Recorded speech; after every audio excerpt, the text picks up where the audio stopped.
ಮಂಗಳೂರಿನ ಅಂತಾರಾಷ್ಟ್ರೀಯ ವಿಮಾನ ನಿಲ್ದಾಣಕ್ಕೆ ಬೇರೆ ಬೇರೆ ಹೆಸರುಗಳು ಸೂಚಿಸಲ್ಪಟ್ಟಿದ್ದು ನಮ್ಮಿಂದ ಅದರ ಬಗ್ಗೆ ಯಾವುದೇ ಟೀಕೆ ಇಲ್ಲ.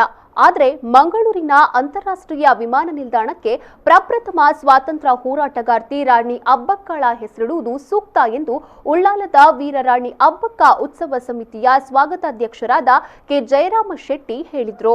ಅವರು ಮಂಗಳೂರಿನಲ್ಲಿ ಸುದ್ದಿಗೋಷ್ಠಿ ನಡೆಸಿ ಮಾತನಾಡಿ, ಇತ್ತೀಚಿನ ದಿನಗಳಲ್ಲಿ ಮಂಗಳೂರಿನ ಅಂತಾರಾಷ್ಟ್ರೀಯ ವಿಮಾನ ನಿಲ್ದಾಣಕ್ಕೆ ಬೇರೆ ಬೇರೆ ಹೆಸರುಗಳು ಸೂಚಿಸಲ್ಪಟ್ಟಿದ್ದು ನಮ್ಮಿಂದ ಅದರ ಬಗ್ಗೆ ಯಾವುದೇ ಟೀಕೆಗಳಿಲ್ಲ. ಆದರೆ ನಾವು 1998-99ರಲ್ಲಿ ಮಂಗಳೂರಿನ ಅಂತಾರಾಷ್ಟ್ರೀಯ ವಿಮಾನ ನಿಲ್ದಾಣಕ್ಕೆ ವೀರರಾಣಿ ಅಬ್ಬಕ್ಕಳ ಹೆಸರನ್ನ ಇಡಬೇಕು ಎಂದು ರಾಜ್ಯ ಸರ್ಕಾರವನ್ನ ಹಾಗೂ ಕೇಂದ್ರ ಸರ್ಕಾರವನ್ನ ಒತ್ತಾಯಿಸುತ್ತಾ ಬಂದಿದ್ದೇವೆ. ಜೊತೆಗೆ ನಗರಸಭೆ ಹಾಗೂ ಜಿಲ್ಲಾಧಿಕಾರಿಗಳ ಕಚೇರಿ ಎದುರು ಹಲವಾರು ಬಾರಿ ನಾವು ಪ್ರತಿಭಟನೆಯನ್ನೂ ಮಾಡಿದ್ದೇವೆ. ಈ ಎಲ್ಲಾ ನಿಟ್ಟಿನಲ್ಲಿ ವಿಮಾನ ನಿಲ್ದಾಣಕ್ಕೆ ಪ್ರಪ್ರಥಮ ಸ್ವಾತಂತ್ರ್ಯ ಹೋರಾಟಗಾರ್ತಿ ರಾಣಿ ಅಬ್ಬಕ್ಕಳ ಹೆಸರಿಡುವುದು ಜಾತ್ಯತೀತವಾಗಿ ಹಾಗೂ ಧರ್ಮಾತೀತವಾಗಿ ಸೂಕ್ತ ಎಂದು ಹೇಳಿದರು. ಬಳಿಕ ಸುದ್ದಿಗೋಷ್ಠಿಯಲ್ಲಿ ಉಳ್ಳಾಲದ ವೀರರಾಣಿ ಅಬ್ಬಕ್ಕ ಉತ್ಸವ ಸಮಿತಿಯ ಅಧ್ಯಕ್ಷರಾದ ದಿನಕರ್ ಉಳ್ಳಾಲ್, ಗೌರವ ಉಪಾಧ್ಯಕ್ಷರಾದ ಸದಾನಂದ ಬಂಗೇರ ಹಾಗೂ ಮತ್ತಿತರರು ಉಪಸ್ಥಿತರಿದ್ದರು.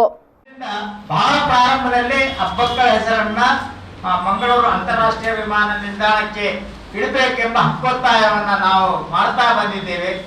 ಇವತ್ತೇನು ಬೇರೆ ಬೇರೆ ಹೆಸರುಗಳನ್ನ ಕೇಳ್ತಾ ಇದೆ, ನಾವೇನು ಅದನ್ನ ಟೀಕೆ ಮಾಡ್ತಾ ಇಲ್ಲ. ಆದರೆ 1545ರ ಸುಮಾರಿಗೆ ಈ ದೇಶಕ್ಕೆ ಪೋರ್ಚುಗೀಸರು ದಾಳಿಟ್ಟಾಗ ಅವರನ್ನ ಧೈರ್ಯವಾಗಿ ಹಿಮ್ಮೆಟ್ಟಿಸಿ ಅಸಹಕಾರವನ್ನು ತೆಗೆದುಕೊಂಡು ಇಡೀ ದೇಶದಲ್ಲಿ ಪ್ರಥಮ ಸ್ವಾತಂತ್ರ್ಯ ಹೋರಾಟಗಾರ್ತಿ ಎಂಬ ಹೆಸರನ್ನ ಪಡೆದಂತ ಅಬ್ಬಕ್ಕಳ ಹೆಸರು ಮಂಗಳೂರು ಅಂತಾರಾಷ್ಟ್ರೀಯ ವಿಮಾನ ನಿಲ್ದಾಣಕ್ಕೆ ಹೆಚ್ಚು ಸೂಕ್ತ ಮತ್ತು ಸಮಂಜಸ ಅಂತ